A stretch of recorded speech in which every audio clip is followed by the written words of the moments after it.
Hi,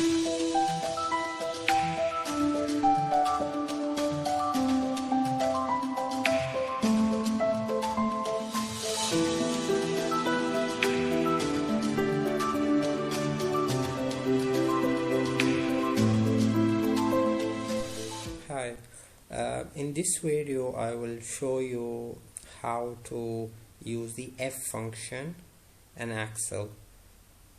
Here in this case I want to give grade A for the students who have more marks or equal to 90 or more than 90.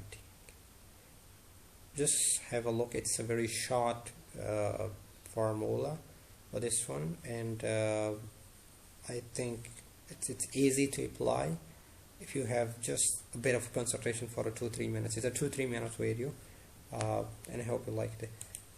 Okay, so just start with here. I will enter it if bracket. See, logical test is if this is more or equal to 90, then I would select grade A, otherwise it's grade B, means G3. And then I will grade A for 94%.